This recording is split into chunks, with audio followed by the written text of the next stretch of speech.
Now you guys can hear me. Now you guys can hear me. Okay. Got to remember to change this. All right. I guess I'm scaring Pixie. Sorry, Pixie. But I was kind of talking to folks about logical fallacies. They're like, think of them as like thought errors in thinking, like, your brain is, it's making a mistake, or you're kind of thinking funny. So I'm sorry, Pixie. I didn't mean to scare you. But I was talking the other day about how I have spent, because I'm such a dork. So I have spent the last 4 years trying to learn 19 different logical fallacies to get ready for this year's election, because that's fine, Georgette. So, oh yeah, I should say hi to everybody. I tell you need to do engagement. So, hello, KK and Pixie and Georgette doing laundry. I know you were being facetious. But anyway, last election, I didn't really feel like I could engage with people. I felt like I was questioning whether or not I was just going with my emotions, or was it like just a guttural thing that I couldn't really explain. So I set about on this project to learn all these different logical fallacies. And I don't know why, but it seemed reasonable to talk about them yesterday. People seem to like it. So we're going to go with it. These are my, I guess, like super, my super simple explanations about the different logical fallacies is kind of like filtered through my brain, and I wanted to kind of explain them to you, because this is kind of, when I had set about on this, mission to learn all these different logical fallacies, it was right around the time that Summer Wells began, and I noticed that there was all this drama. And at first, I was just observing, and I was staying pretty quiet, and I was kind of filtering through stuff and trying to exercise my brain, I guess. And, looking for different kinds of dysfunction and, just that kind of stuff. It was kind of like in my own mental exercise. At some point, I got drawn in and I started talking to people. Then I think, I got drawn in. I started talking to people. I was over in Ziggy's talking to people. And I just started talking to a whole bunch of people. Somehow I fell into 6UP's live streams. And then I think it was True Crime with Tamara. She said something about purple in one of 6UP's live streams. And I went over there, I checked it out, and I got sucked in. Hey, Roxy. So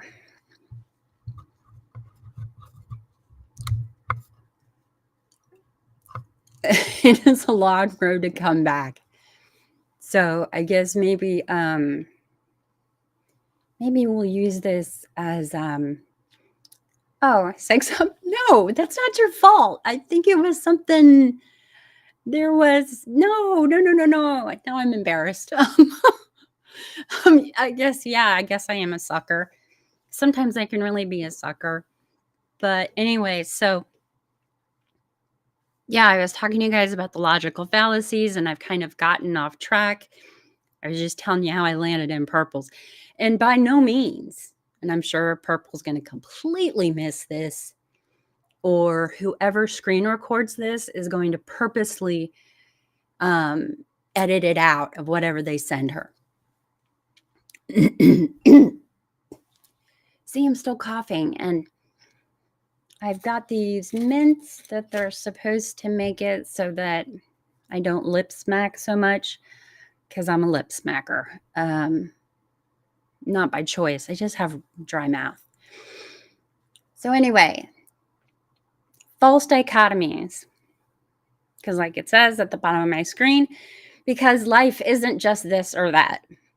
And it's not. And that's, again, kind of how I got sucked into purples, is because, I went a little bit too far with life isn't just this or that. And I could see all of these ways, because it was like both sides were being, it's all this or all that. And it was like, instead of pitying purple, I should have stepped back and said, whoa, there's a lot of pressure here to make these decisions. Because I'm one of those people, I can always see where there isn't another side. I can always see another side. But that's kind of, that's the way an addict brain thinks. And I think I've talked about it, here and there, that, you guys this is so twisted. So I actually went to this last time that I had a chemical problem. You like that last time? This last time I had a chemical problem, I actually went to a for real rehab. And we were sitting in there, and this counselor, it's a story of my life. I say the most, I don't know. I just sit there and I tell the truth, and people think it's funny. The counselor, she said, she turned to me, so what's your drug of choice? And I said, which time? And she just laughed at me, just because I've gone back and forth with a lot of different chemical, dependencies. And there were parts in there where I was sober, but I was definitely white knuckling it. Do I have it right this time? Probably not, but hopefully I can at least stay sober through it and keep growing. So, and I feel like I'm going all over the place. So let's go ahead. We're going to get started. I'm going to hop over here to my notes. This freaking Leaves Restream, I don't know if it's like this in the other ones, StreamYard, but it's got this little nice section with notes. It's so freaking organized. And I'm not organized, if you guys couldn't tell. But anyway, I'm going to hop over here into my notes. So a false dichotomy, or it's also called a false dilemma, it's a situation that's presented as either or. You only have two choices, left or right. Well, in reality, there's left, right. You could pull over to the side of the road, figure out where the hell you're at. So that's kind of the way I think of it, is left or right. You're either with us or you're against us. And with us or against us, or you could maybe have mixed feelings on something or someone. It's gray. I'm a very visual person, so I always think of it as, well, what's the, kind of what's the gray? Where can I mix the black and the white? Or, like swirling black and white paint or something like that. I kind of try to work it through my head this way. See, and this right here is proof that there is more than one dictum, because this is what's going on when I listen to live streams. So anyway, okay, so It's a false dilemma. It's left or it's right, hot or cold. Uh, and so think of it like someone, giving you a menu, and all you have is a choice between a salad or pizza. Well, salad is like super healthy,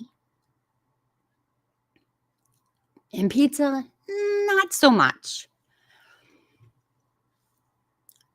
But the reality is, you could actually have pasta, soup, or a sandwich.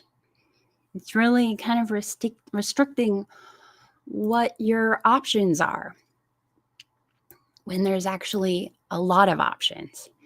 Oh, Roxy's having a sandwich. Okay. Well, can I have half without the crust? I'm just kidding. I'll eat crust. My mother was one of those, eat it or you're going to go hungry. And there were plenty of times I went hungry. So there's that. When we present someone with two extreme options, we can steer our audience, or whoever we're talking to, we can steer them to a particular choice by, um, you know, by expanding on this catastrophe, which is another fallacy in and of itself. So anyway, but people can steer, what our decisions are, because they're valid. I'm trying to think of how to say this. Valid alternatives. There might be another way of doing things or another way of thinking of it, other choices. They're steering which way we go, because it's all or nothing, and they either present where they want you to go and all positive. So it's easy for people to control us when presented with these false dichotomies, these, I call them errors in thinking, these mistakes. What are they? The 404 page.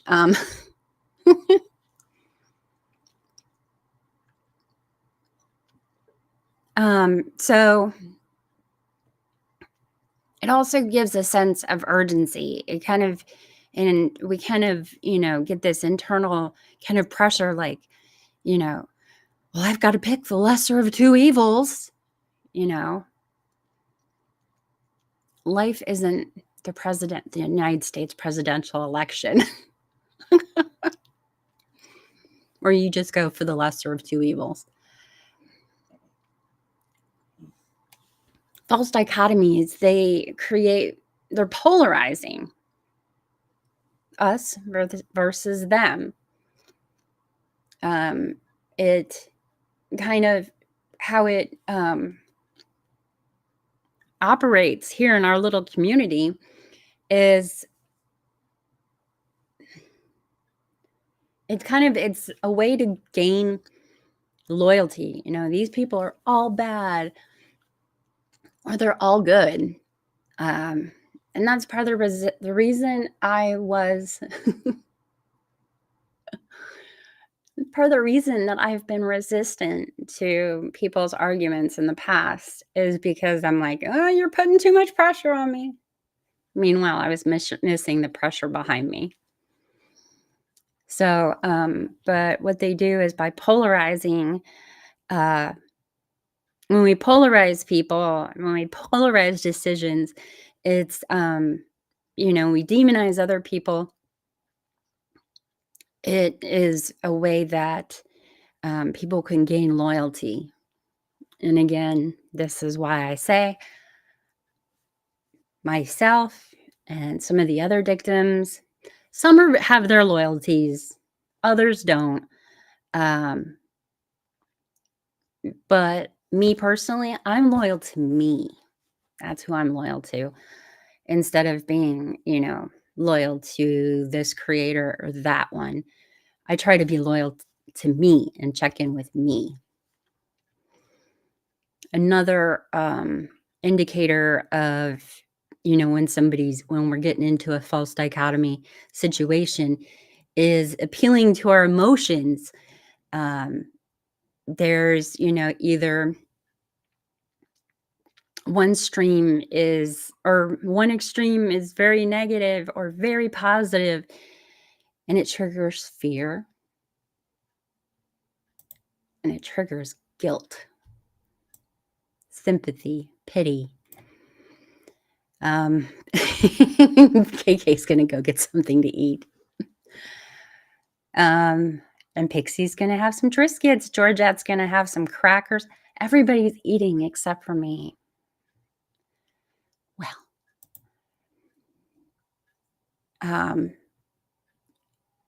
and false dichotomies, they also narrow perceived choices, making it either or, and it kind of forces them. You guys know that I like dogs, I like herding, and it kind of, I think of it like with my dogs herding. There's this thing, it's called spatial pressure. And I explain spatial pressure is like when someone stands too close to you, that's spatial pressure. And I kind of think of it that way of like, working with one of my dogs and they are pushing sheep down a certain chute. That's kind of what it is it's kind of cramming you like a sheep, sheeple, into a specific chute and makes the us versus them attitude. And it shuts down open communication, and it helps certain creators gain loyalty, and it solidifies the in-group mindset by demonizing others. And I see all kinds of creators all over doing this, all over. And the appeal to emotion, support us, with us, that creates urgency, and it bypasses our critical thinking. Now, here's where I get wordy and, I exceed all of the lines in chat. When I see issues that they can't be made black or white. So it's, when there's other alternatives and, creative creators, they'll be going in a specific direction where they're making a specific argument. And I'm like, yeah, but what about this? And, I don't know if some of you have ever noticed it. I know that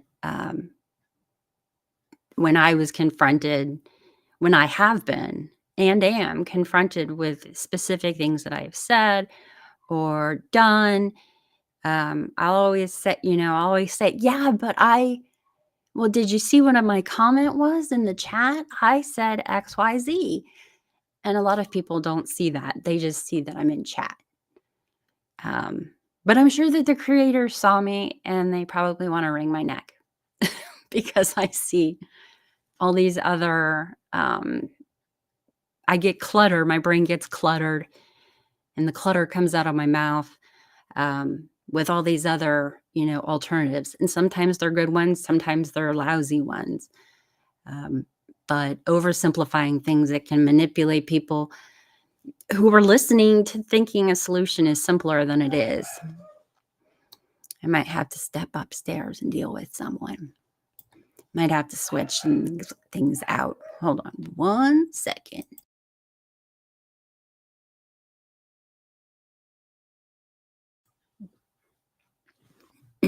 All right, I'm back. An example of kind of, a simple dichotomy is if we don't act now, it's too late. Vote for this policy or we lose our freedoms forever. If you don't support us, you're part of the problem.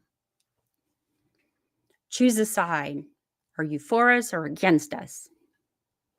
Either we do it this way or we're all doomed. So, next, I'm going to show you guys an example of a direct dichotomy. That's what I call it, is like a direct or a simple dichotomy. So we're going to hop on over here and take a look at this video. Why is there such a big difference for when... Just call you Toy? Okay, sorry. Why is there such a big difference when it comes to a man or a woman? Like, if a man commits a crime, it's awful. But it doesn't seem to be as awful as if a woman committed the same crime.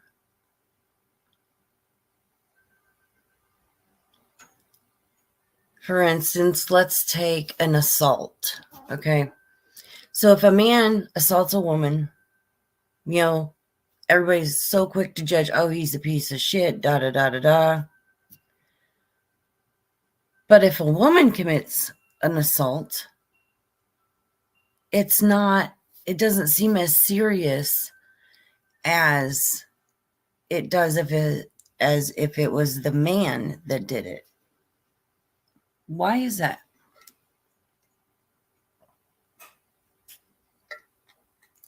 Why is it that it seems to be more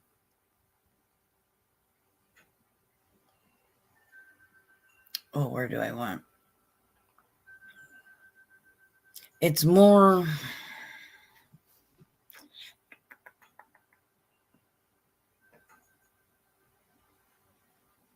I don't know which word I'm looking for, but it's more... There's more, I guess, maybe outrage. And, like, oh my God, I can't believe, he put his hands on her, but if a woman does it, it's, well, he probably deserved it. And, why is there such a double standard when it comes to a man and a woman? A crime is a crime, right? An assault is where somebody puts their hands on somebody else, regardless if you're a man or you're a woman. Good morning, sissy. Just like when it comes to courts and children, it's like, oh, dads get treated like they're like second-class citizens or something. They don't seem to have the same rights as the mother. I mean, why is that? The mother wouldn't have the baby if it wasn't for the dad. So, and don't get me wrong, there are good moms and bad moms, and there are good dads and there are bad dads, okay? So why, when people go to court for, like, say, children, why is it that the man seems to always get the short end of the stick?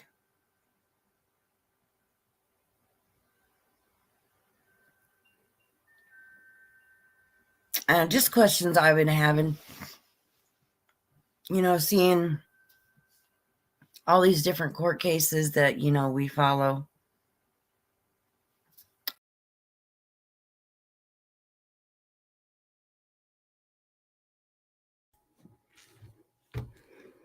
Okay, so part of what I wanted to show here is purple is presenting a false dichotomy right here, that men are always given harsher sentences women are always, given the, lighter sentences, blah, blah, blah.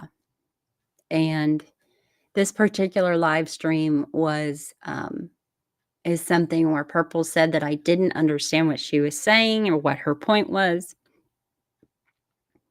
This is still an example. When I looked it up, because I'm one of those people, I look everything up. I was like, she's making a good point here. Is this true? I don't perceive it to be that way. Case in point, the woman that's going to jail for killing my friend, they are throwing the book at her. They really are. What is it? She's got reckless homicide, involuntary homicide, possession of fentanyl, possession of cocaine. And the cocaine and the fentanyl are each have three-year enhancements. You disagree with me? Well, let me know. What's your disagreement, KK? So I don't think it's that simple, and she was presenting it that way. So I looked it up, and there's a few. She also, I think maybe it's the next one where she talks about there was a time when she was talking about custody, child custody, and again, going from my own life experiences, I didn't perceive it that way. And this is just because I was in a situation where I wanted my parents to get divorced. Honestly, I did. My dad and I had too many conversations about this. I really shouldn't have had an opinion, if that's any indicator of how I grew up. But I wanted my parents to get a divorce. And Pixie, that's kind of my point. It's kind of where I'm going with this. But anyway, I wanted my parents to get divorced, and my dad stayed married to my mother because of the climate of because of how what the climate was as far as assigning custody of children. Back then, back when I was a kid, and I'm almost 50, so this was the mid 80s. Like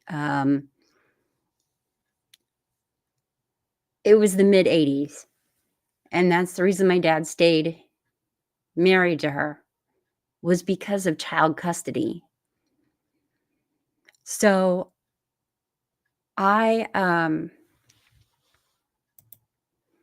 so that's something I really pay attention to. And filtering this through my own life, experiences, and that's how everybody lives. It doesn't make me selfish or anything all about me. That's natural to filter everything around us through our own life experiences. My life experience, I had seen where things changed.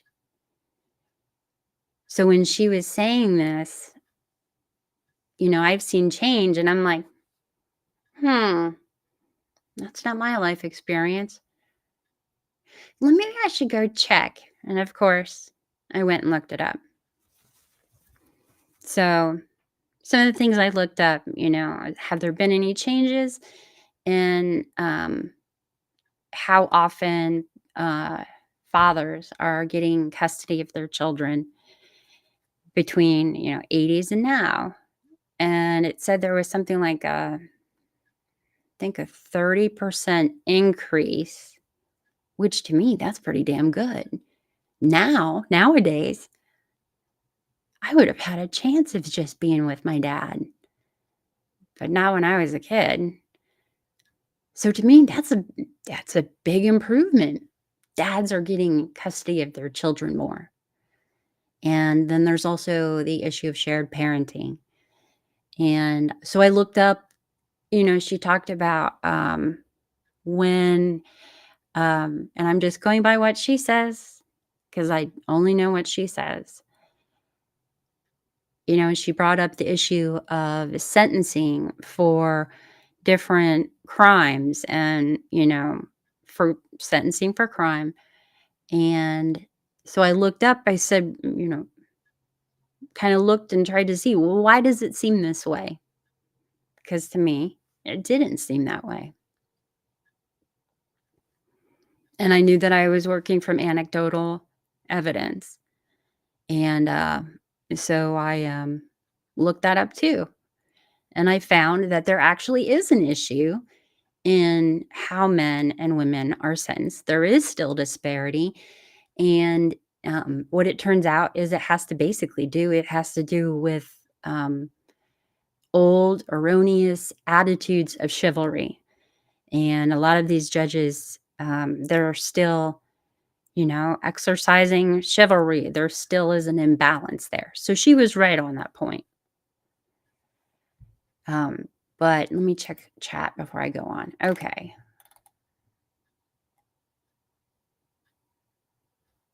Yes. Each case is different. There's more judges are putting in the effort to they're putting in the effort to really find out what's going on with the situation and really find out what the child needs and what each parent brings to the table. And they're putting in more effort. They're taking more time. They have they've got more resources to make better decisions instead of just being sexist. So, but when it comes to sentencing, see, I got off track again. When it comes to sentencing criminals, some of the judges are being more chivalrous, and that's a problem. There's not any balance in, in chivalry. It's that men should always kind of take care of women. Something I appreciate sometimes. Sometimes it's something that I chafe under because I'm very independent. So, purple. Well, that's not the point that Purple was making. It's what I walked away with. Of the people that I've seen comment on that particular live, nobody has a fucking clue what her point was. So, I'm going to say, I'm right, Purple. You're wrong. I got the right thing because nobody knows what your point was. So, I learned from it anyway. So, some of the things that we saw are the either or language. If not this, then that. It's black, it's white.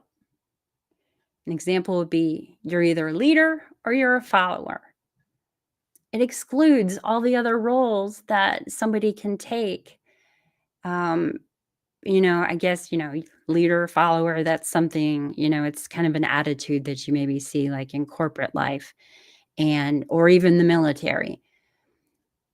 You're either a leader or you're a follower. That excludes all the other roles that can be there, that of a collaborator, a supporter, an innovator. There's a lot of other things that happen when we're working kind of like in a team setting in life. And we all do work in team settings at one point or another. So it asks is there more than one option? Yeah, there is. And, by when we ignore somebody else's feelings, when we consistently ignore our own feelings, it gets to be a default setting.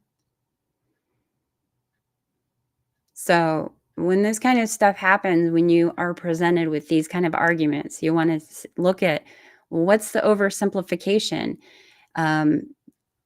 because when things are overly simplified, when complex issues are made overly simple, it overlooks the nuance, it excludes it. An example of oversimplification would be we either have to ban video games or our kids are going to become addicted forever. And that ignores the potential for solutions like moderation, parental guidance, checking into what your kids are um, engaging with, or educational content in a video game. So, okay, let me check on these comments. Nobody ever has a clue. It's how they all stay in there. I stayed in there, but I think I drifted off in my own. I would drift off a lot, you know, kind of examining different things that she said. So, yeah, that's probably how I stayed in there so long, was because I have a tendency, and I didn't even notice I was doing it, how much I drift off. And I didn't notice that until I started doing clips, and I started kinda looking around me and looking at some of Pooh's video, and I'm like, "How in the hell did you find this?" "Oh, you were paying attention." Instead of drifting off like I do. So, you have to ask the when is it, let me get back to the right place with my notes. We have to consider the context of what's going on around us and what we're listening to and what we're taking in. Um,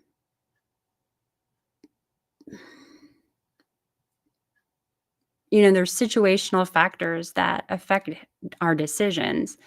So, if you say either you get straight A's or you'll never be successful, it disregards personal strengths, different career paths, and measures of success.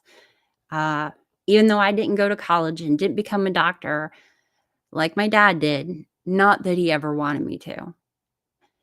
He thought I should get an English degree. I don't know why, but anyway, so I didn't get that English degree that he wanted.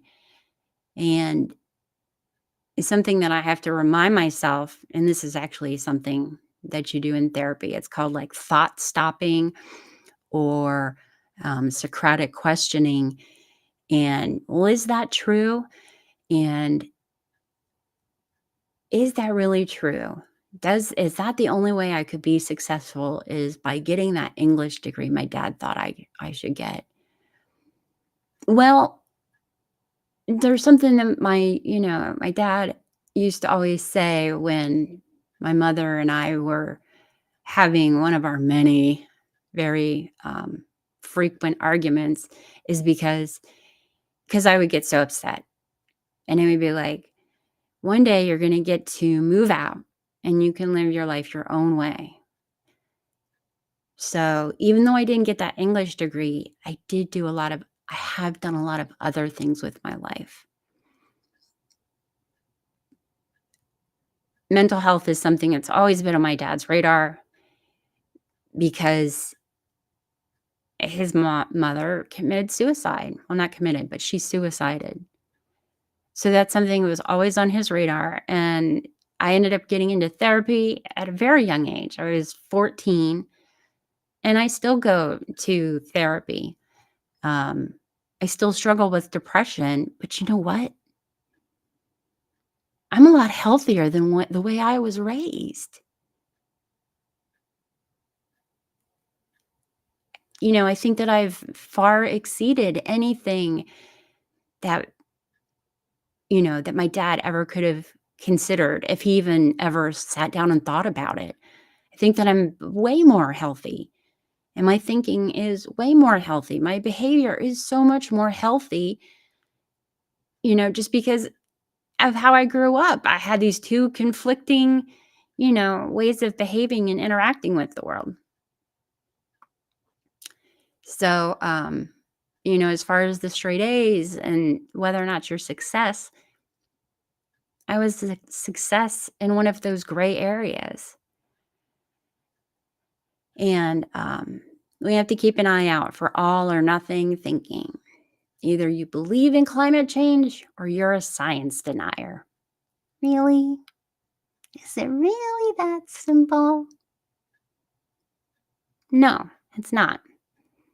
Because, if you have to make that choice, either you have to do like I do and trudge through all of this stuff and try to cram it in your head so I can cram it down my throat that science is absolutely right, that, about climate change, that it's absolutely right.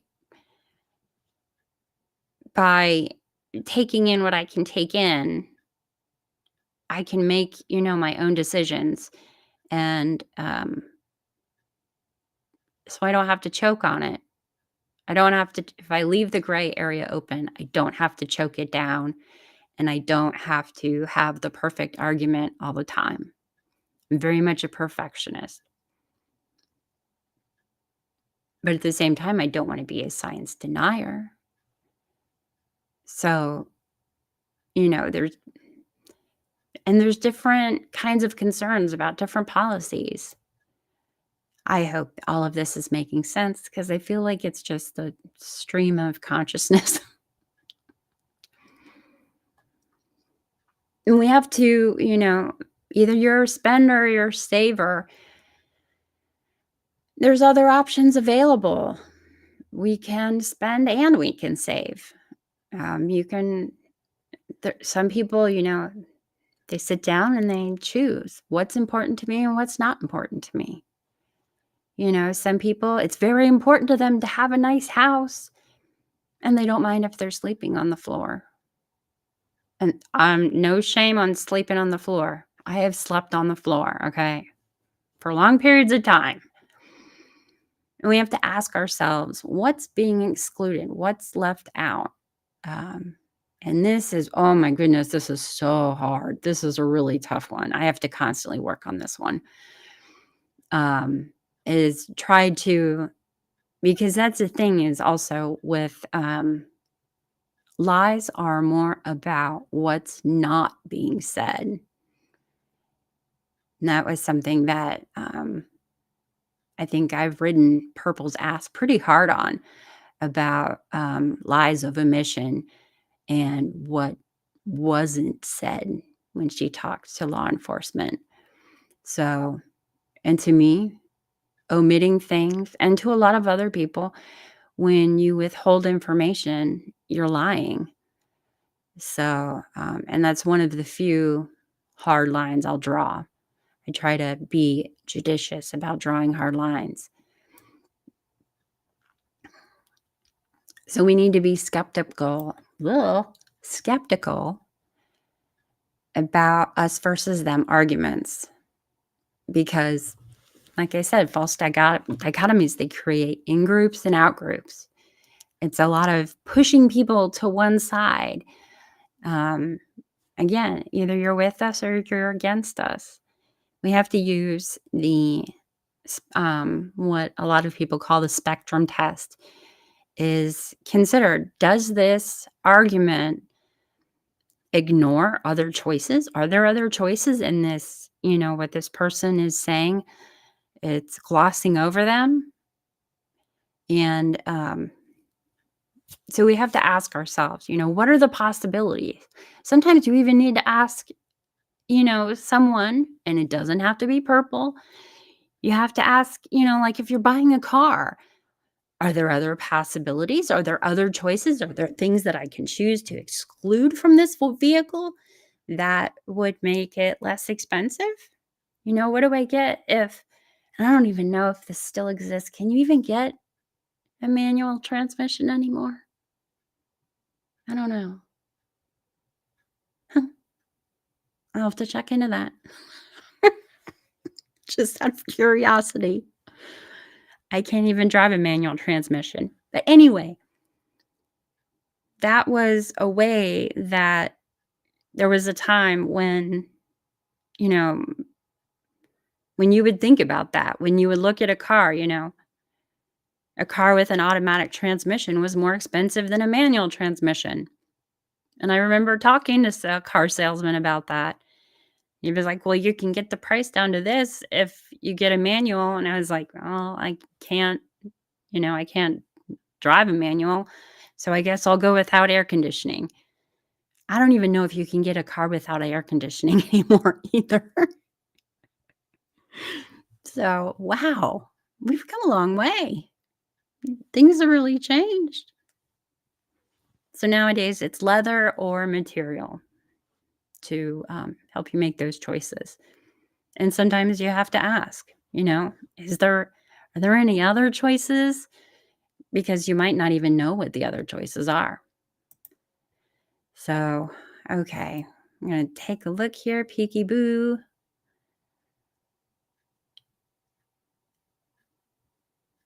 What is it? KK says, that is my saying. All right. That is my saying of your life or following what others believe.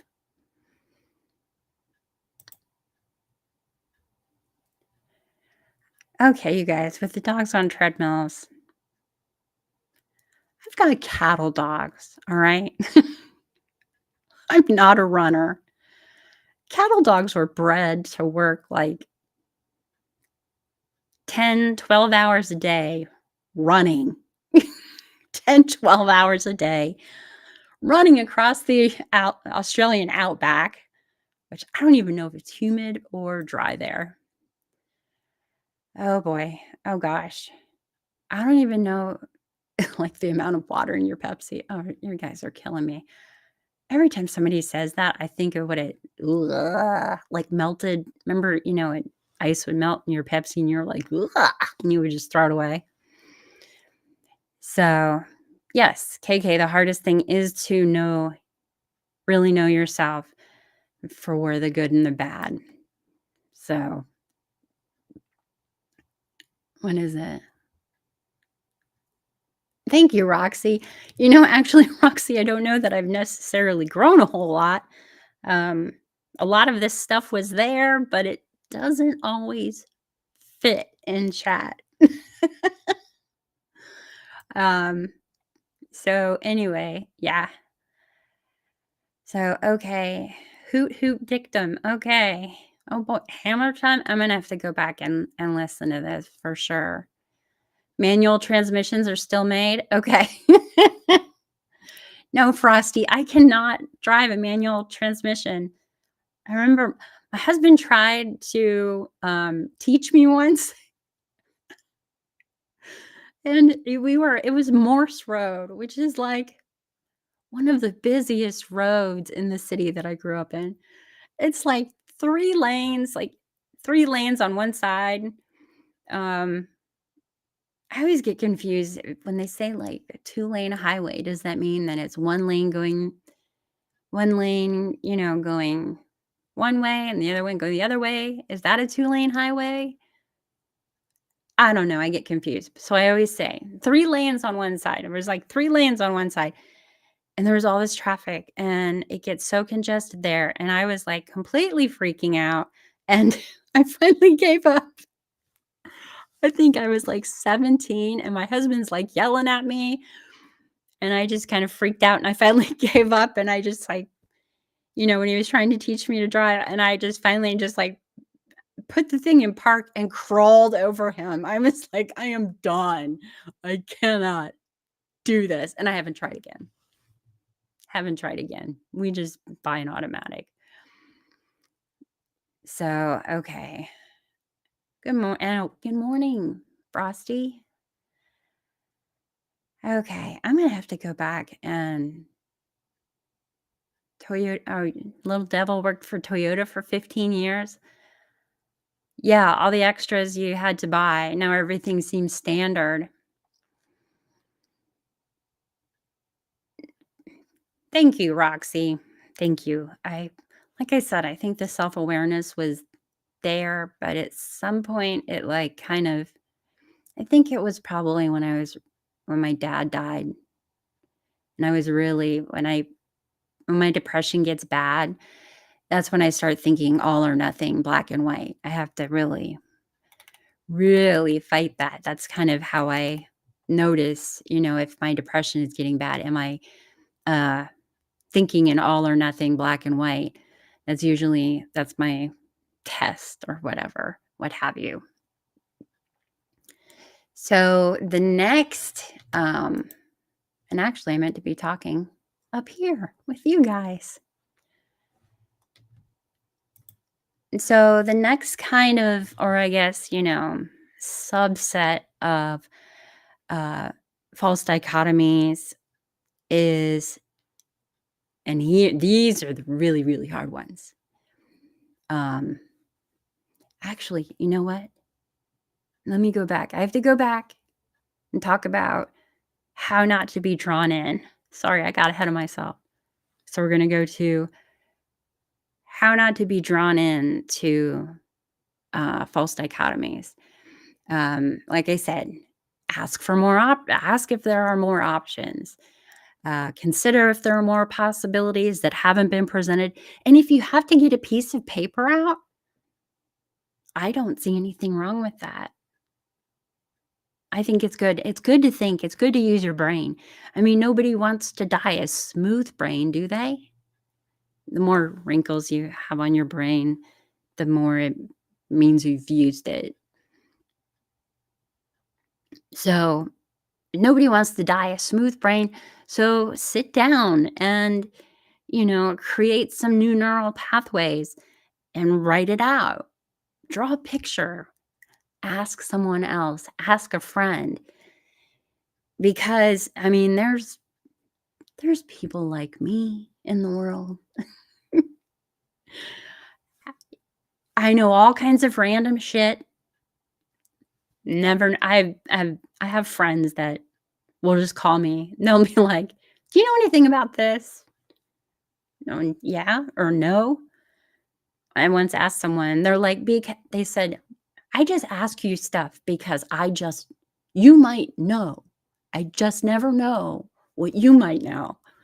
So they would just ask me stuff, just to see if I knew anything. Sometimes I did. If not, nowadays, I know exactly where to find it. Then another way to avoid being drawn in is question, why is the argument being framed in such a narrow way? What is being left out? Another thing that we have to be careful of is emotional reactions. And this is something where we have to really check in with ourselves. Do I feel we have to think about our thinking and check in with our bodies. I'm somebody who's very visceral. I feel like I almost physically feel things. So, do I feel like I'm being pushed? Do I feel like I'm being squeezed? That kind of a thing. We step back and analyze the logic of a situation instead of just responding out of fear, guilt, pity, sympathy that's triggered by the two extreme options. And next, we're going to take a look at indirect false dichotomies. Okay, now we're at the right place. So you'd rather fill in a blank and build your own narrative because I won't tell you what's going on that has nothing to do with you. It's not your concern and it doesn't involve you. So you'll just make up some bullshit to make it sound like, you've got the scoop and this is the way it is. Y'all get it wrong all the time. And it's fucking hilarious. Oh, that's Okay, so with this one, Purple is actually, she's not insinuating. She's specifically stating that she has the full truth, but she's not going to give it to us. In this specific situation where this video came from, that's reasonable. it's this statement.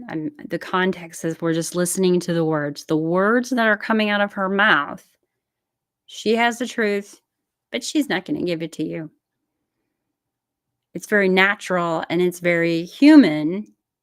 She gets angry with people for being human because, she's withholding a truth for whatever reasons. There's times when it's appropriate to withhold the truth. But it's natural. Curiosity is very human. And when we don't know the truth, yes, we do. We write our own stories, we write our own narratives, especially when someone isn't communicating clearly with us in situations like this. Gosh, I hope you guys are seeing what I'm saying. Oh, but it is very human for people to write their own narrative. It's natural. We have to be aware of it, though. And this, the way that she's presenting this, in a way, it kind of, if you're not careful, it draws you in. It feeds on your curiosity. So it's kind of like you want to get closer because everybody wants to know what's going on with, this whole controversy, where pictures came from, stuff like that. We get drawn in. And this is just a guess. I would venture to guess if there wasn't a big jump in how many people join the Discord, because the way that she's presenting this, and I'm not going to say she was doing it intentionally, but it is being presented in such a way that we're going to be curious. We want to know. We want to get closer. We want to get closer to that inner circle because maybe somebody will tell us what's going on, because we want to know. Everybody wants to know, where do these pictures come from? Who gave them to who and what? Oh, all of that. So, and the people who are curious, they don't know. The people who are being people are being demonized for being people because we're curious. So, yeah, people are going to, in the absence of information, our brains, without us knowing it, unless we're looking for it, our brains are going to write a story. But she's, I'm good because, or I'm innocent. You guys are writing this narrative and you're demonizing me, but you don't know everything. Well, tell us enough that we can't, so that we can know enough to make a better choice. She's saying, it's either knowing everything or you're making things up. It's not quite that way. I feel like I went a little bit left of center on that one.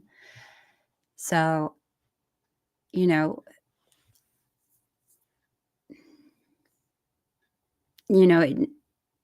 ignores that there are other valid responses, like reserving judgment or seeking more context.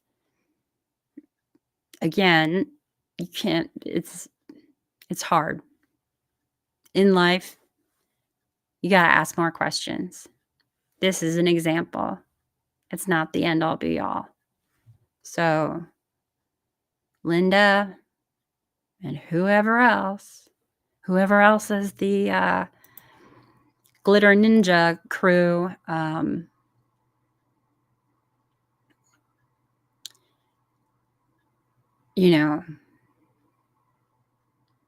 don't leave out the context that I was using this as an example. And it's not necessarily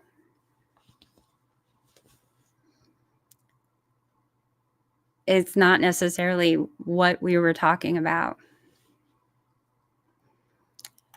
Yes, Purple spends a lot of time trying to convince people of stuff.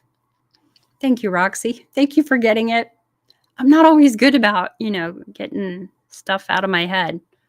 And there's not enough space in chat to say, does that make sense? You get what I'm saying? So, okay. So, we're going to wrap things up with,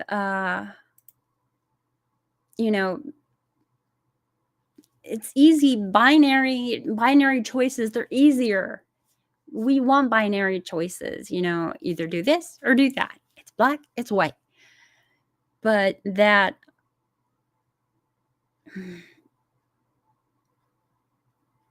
we have to be careful about oversimplifying things or letting people present stuff in an overly simple way, because it's easy to be manipulated that way.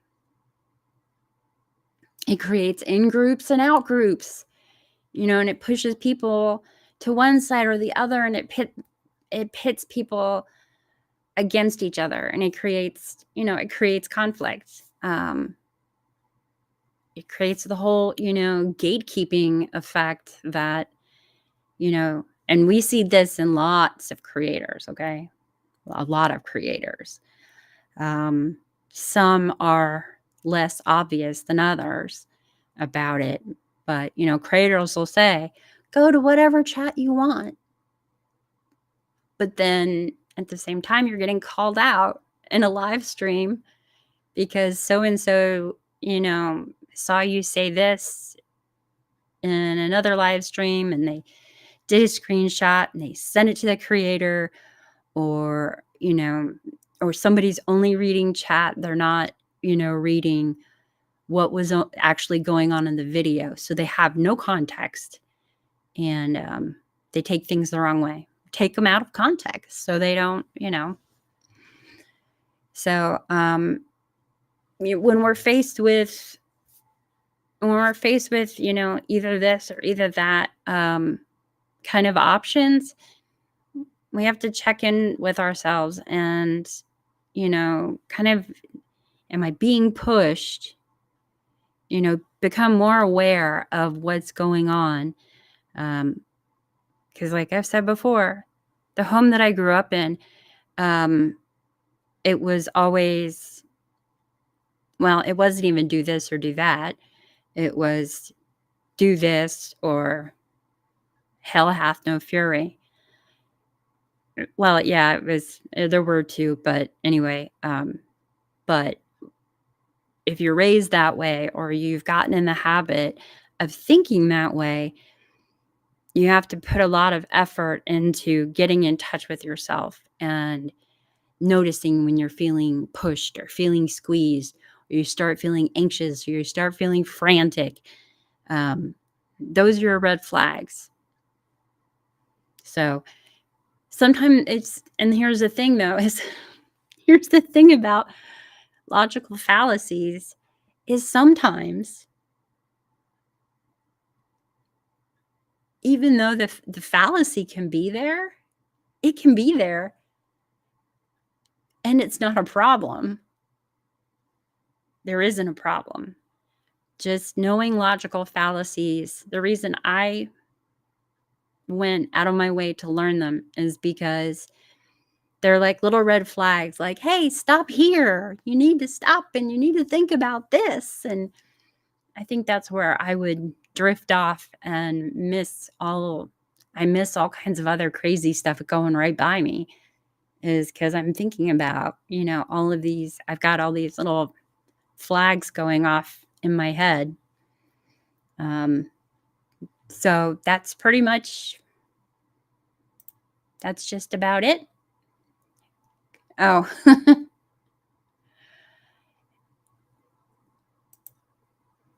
I would say that is an accurate assessment of the situation. But either she gets it, she doesn't.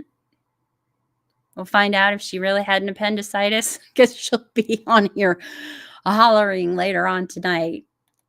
and she'll be giving me more content. All right, so Jesse says, all right. Behavior is a form of communication that involves sarcasm, tone, and the use of words in a way to express intent involving emotion and non-social interactions. Interesting thought. So, actually, something that I have found that I do is sometimes I will correct without thinking about it. I'll just correct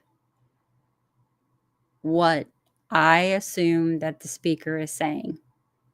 I don't know if that makes any sense. I'm sure that that's like some kind of a phenomenon or something like that.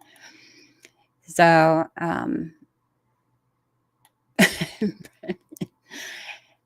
y'all, it's perps rules. Remember, we make them up as we go. Yes, that would be an accurate assessment of the situation. Oh.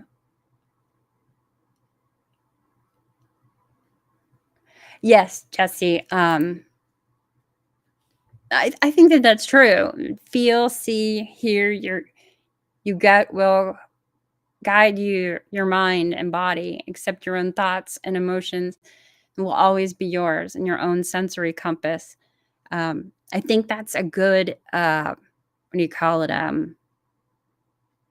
That's a good way of seeing it, and I think that that's accurate. Uh, and also at the same time, with all the counseling that I've done, and I've had to go through a lot, I know that there was a time where I didn't feel my gut. I just did. So I made a lot of mistakes um, because I was like that. I had to learn to not be like that.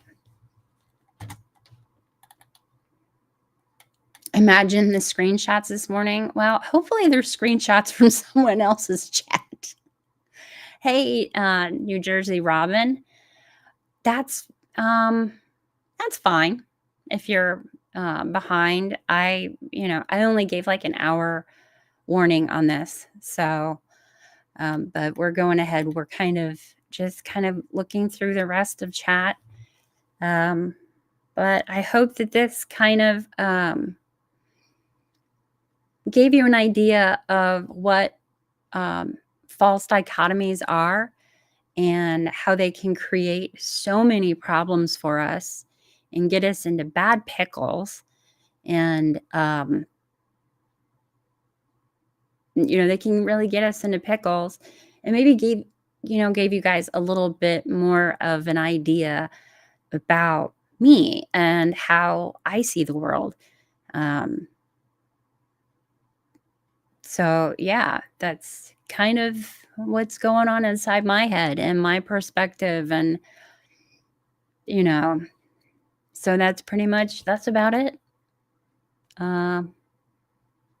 Not sure how to wrap it up from here. So that's that's about it. I hope I explained that good enough for you guys to be able to, use that in your daily life, or at least pique your interest enough to do more research on, what false dichotomies are. Other search terms for false dichotomy is something like dichotomous thinking or black and white thinking.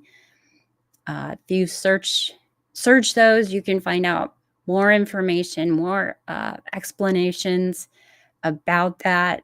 And I'm one of those people, I always have to I always have to kind of try to get like 2 or 3 different sources on something to really get something in my head and really start using it.